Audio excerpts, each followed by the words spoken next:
Hi folks, Canadian Prepper here, back in the new studio. Once again, we're still getting all the bugs sorted out, but we hope to have this thing fully operational soon, and you'll be able to see it in all its 4 to 8K glory.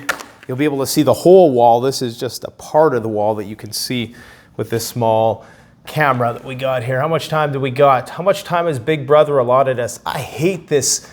You know, you can't put a memory card in a phone nowadays because they don't want you to have that sort of freedom anymore. You got to store everything on some remote server somewhere. That's the least of our problems, unfortunately. So, big stuff to discuss here. So, India has banned their grain exports. India was the West's last hope to help stabilize the global food market, and India has said, screw this. We can see the writing on the wall, and they have announced a ban on the export of cereals with immediate effect. Now, we need to remind you that China and Russia have already done the same thing. They've already banned the export of food. And remember, it was about a year ago when China was telling its people that they need to stock up on food. And China, of course, currently has the highest level of food stockpiles that they've ever had before. Why is all this happening? I wonder why all this is happening. Well, we're going to talk about why it's happening exactly. Now, exports from India will continue to be allowed to countries that need wheat to meet their security needs at the request of the Indian government. How much, of course, is unknown. Now, India did want to try to capitalize on this shortfall of these commodities as a result of the Ukraine war, but something must have clicked because now they have ceased in their exportation. It should also be known that India as well as Kazakhstan have imposed quotas on the export of grain shipments as well. And the Black Sea region where this war is being waged is also the hub of around 1/4 of all of the world's grain trade, which is in some way, shape, or form has been impeded. Of course, we all know that the Ukraine harvest is going to be abysmal, and whatever of that can be grown is likely going to be used domestically. Maybe small amounts of it are going to be exported. To top it all off, wheat crops were damaged during the hottest March in the country's history, causing yields to plummet up to 50% in some parts of the country. Now, what does the rest of the Western world think about this? Well, they just think India is not doing their part. India, a country with 1.5 billion people, a country the size of maybe a few states put together, okay, 1.5 billion people. The West has the audacity to give them flack in light of the situation that we are currently in for not exporting food. G7 agricultural ministers on Saturday criticized India's decision to ban wheat exports following the recent heat wave, saying it would only exacerbate the crisis in grain supplies, which is already under pressure in the war in Ukraine. Yeah, I mean, that's like telling a family who has, an ample food supply to just, give away all your stuff to the poor people because, there's this crisis going on in the world right now, and you're the cause of the problem, right? Well, maybe that's actually a terrible analogy, but as they say, if everybody starts imposing such restrictions on exports or even closing markets, it will only exacerbate the crisis and also affect India and its farmers. German Agricultural Minister Cam Ozdemir he says that. And, he may have a point in terms of affecting Indian farmers because, of course, that may well reduce the amount of capital they are able to generate as a result of not being able to export food. But it's a sign of the times, guys. You have all these countries, the main grain producers of the world, the main food exporters, aren't exporting their food anymore. Now, we in Canada and the United States happen to be net exporters as well. And so we're not going to be too affected by this, but everybody gets affected because that drives up the price overall, which does raise domestic prices. And of course, we will see some shortages and we'll definitely see major food price increases, which is why that food that you stockpiled when you maybe watched our how to store rice to make it last 25 years video 3 or 4 years ago, that rice will now be worth almost double because the cost of these commodities is doubling, if not tripling, year over year. Now, what about oil? Well, the price of oil has absolutely skyrocketed. This diesel shortage is getting scary. We're going to talk about that in a minute. But we need to ask ourselves, do they really want the price of oil to come down? Is there a reason why Saudi Arabia hung up the phone on the United States when they sought oil relief? Remember back at the beginning of this whole thing when the U.S. was scrambling and they were calling up Venezuela and all these countries that, they probably would have never given the time of day, asking them to open the taps a little bit more to help relieve some pressure. Well, oil giant Saudi Aramco's first quarter profits surged 80%, and the company overtook Apple as the world's most valuable company last week, okay? To top it all off, Russia's oil revenue has soared despite sanctions. The country has earned roughly $20 billion per month from crude exports this year, nearly over double the amount last month. Yes, I know the camera is inverted. It's not a conspiracy, genius. Everybody's like, oh, he's inverting it for some reason.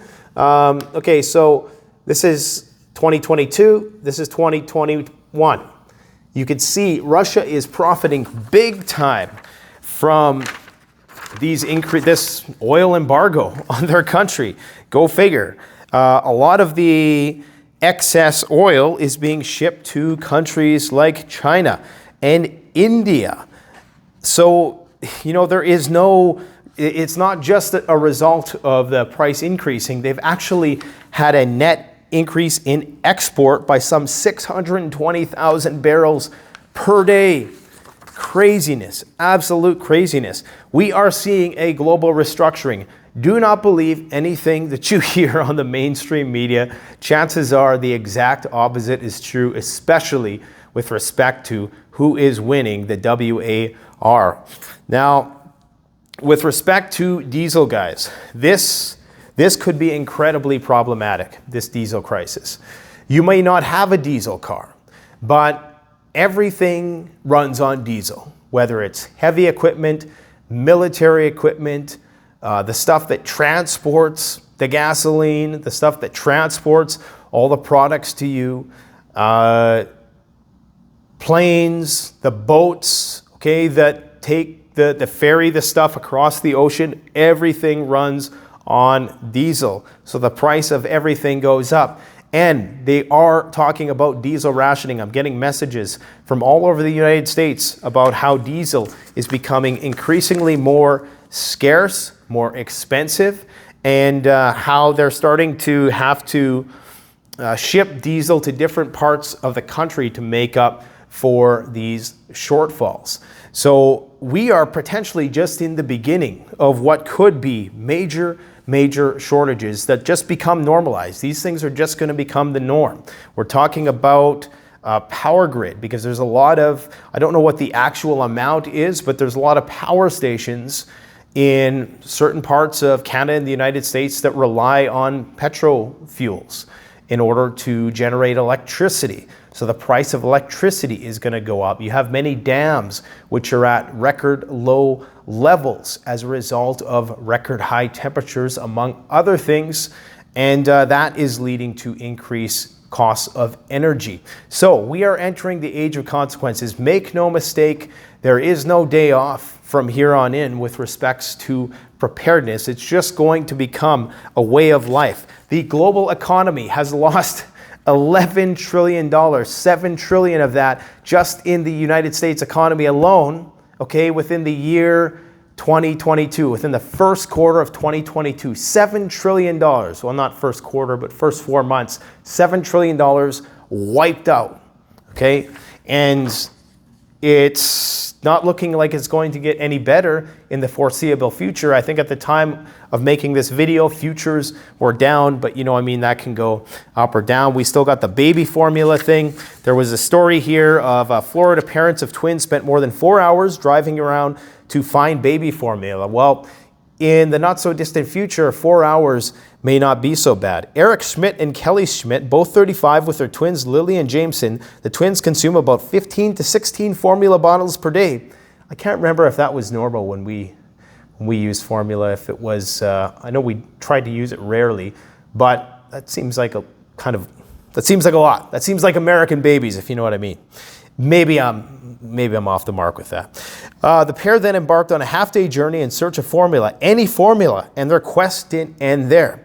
It's funny how we go from being very picky, thinking that, we need this specific type of formula, to we'll just take whatever we can get within the span of, a few hours. And the mother said that it was pure panic when she saw the empty shelf. She started texting her mom, who was watching the twins. She avoided calling, even though it would have been quicker. She was in no state to talk, she said. Across the country, parents are scrambling to find formula amid panic hoarding, new purchase restrictions, and rising prices as a result of the short supply, which, as we talked about in previous days, is supposedly being attributed.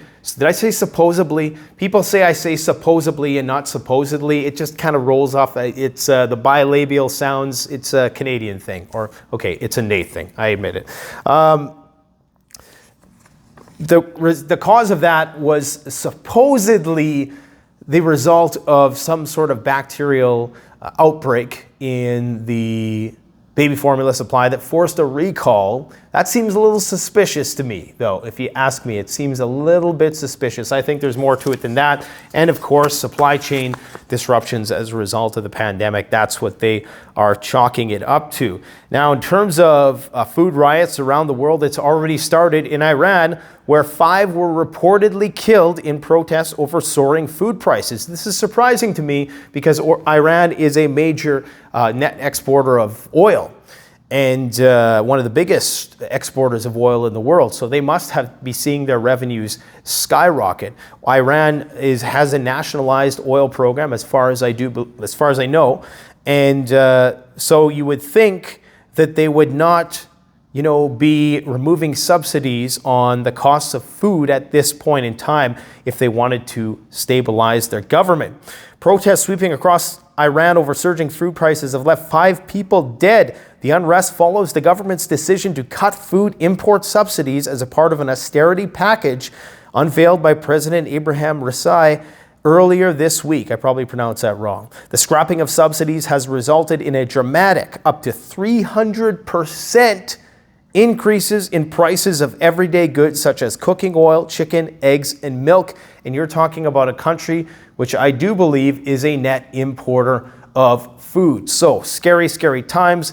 Even more scary for Egypt, who is completely reliant on subsidies. Now it looks like I only have 4% left on my battery. Why don't I plan ahead? Damn it. Okay, well, we got to talk about this NATO stuff, and we got a little bit of stuff to talk about in the Southeast Asia Sea. So the U.S. is ready to provide military support to new NATO hopefuls. What does that really translate into? Everybody thinks that NATO is this big, He-Man, like indestructible figure out there on the Eastern Front. Well, the reality is, I believe the NATO troops on the Eastern Front amount to about 11,000. They got a couple missile defense systems. Yes, they have fairly significantly sized naval fleets to accompany them, but they don't really have much more than that. And when compared to the Russian military, it's just not enough, to be brutally honest. So they can make these promises to the NATO hopefuls, but really what they're promising is the nuclear umbrella. At the end of the day, that's all you're getting with NATO, because the actual manpower that NATO can currently bring to bear in the region is insufficient for any sort of engagement, even when you factor in those countries' own armies, okay? NATO diplomats have told Reuters that the ratification of the new members could take a year, but they may actually expedite that. So typically it could take a long time for Finland and Sweden to be accepted and go through the whole rigmarole, but they're saying that they're going to expedite it, and they are going to also provide security insurances so that they can be safe during the transition period. Russia asserts that it will not capitulate in Ukraine. They say, we firmly and clearly and are unequivocally confident, at least Russian diplomats who work here, there won't be any capitulation whatsoever, the diplomat said. We are confident that all the goals set by the Supreme Commander-in-Chief before our armed forces will be completely attained. We will never give up. We won't back down. And neither will Kiev, which is why this war is going to rage on. Now, one last story here before my camera craps out. China blockade in U.S.-Japan. Now, China is very close to launching a military offensive against Taiwan. For the first time, it mobilized its aircraft carrier, Liaoning, with its battle group, which was stationed between the EEZ of Japan and Taiwan in order to block possible American or other movements. Now, we recently talked about a story in which the Chinese have been training with simulated mock decoy, I guess not decoys, but they're mock American ships in the desert. They're training, wargaming with, using the specific American fleets, the layout of the American fleets in Taiwan, military bases, and all the rest, doing these exercises to prepare themselves for an actual invasion of Taiwan. Now, is this their preferred? This is not their preferred course of action in all of this. They would much rather be able to take the country without firing a shot. So I'm sure they're hoping that there's going to be some sort of resistance from within that is going to allow them to achieve that, and without having to, of course, damage all the goods, that the spoils of war that there are to be had in Taiwan, for which there are a lot. Arguably, Taiwan holds the keys to the future with these chips that they're making, as it has implications for artificial intelligence and all other aspects of computer science that you need chips for, be it robotics or whatever the case might be. Okay. In addition, the Chinese People's Liberation Army (PLA) announced that Eastern Command is mobilizing all involved and available units and is deploying naval, air, and missile forces around Taiwan. Exercises around the island following from Friday to Sunday. So they're getting everything ready to go. There was around 100 incursions into their airspace, everything from fighters, bombers, you name it. So they are seeing that this is probably the time to strike when the rest of the world is preoccupied with the Russian situation, because once that situation is resolved, if it's ever even really fully resolved, or if it doesn't just continue to escalate from here on in, it's going to be much harder for China to achieve their goals. So I think they're starting to speed things up a bit. We can see the language that is being used by the foreign ministry, the Chinese foreign ministry towards the United States, become increasingly more aggressive and, what's the word I'm looking for? Just belligerent, okay? And that's not a good sign, because it's surprising to me too, because all this time, the United States could have really taken China to task over the whole COVID thing, but we were very reserved. And in fact, there was a movement to censor any sort of criticism of that, which is very strange. But now it would appear that it doesn't really matter, that China is going full on, and that they're gonna do it at some point or another. So, this is why people are stocking up on food, because this is very well only the beginning of the collapse. Because once the balance of power in the world changes and the US dollar loses its reserve currency status, we're all going to be in a world of hurt. We're going to be in a new world, and there's going to be a complete new restructuring period. It'll likely amount to a lot of dystopian stuff. A lot of restrictions of personal rights and freedoms.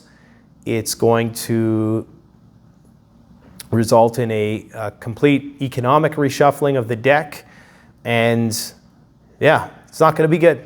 So let me know what your guys' thoughts are in the comment section below. Don't forget, check out our video we did 2 days ago on the peak refuel stuff. Absolutely delicious freeze-dried food that is still available in limited quantities. Put your order in today if you haven't done so yet. We have a special guest on the channel. We're going to be releasing a video with her later on today, most likely, she's going to show us how we can keep that food that we purchased maybe from a wholesale store or grew in our garden, how we can preserve it to make it last a long, long time. All right, guys, stay safe. Thanks for watching. Canadian Prepper out.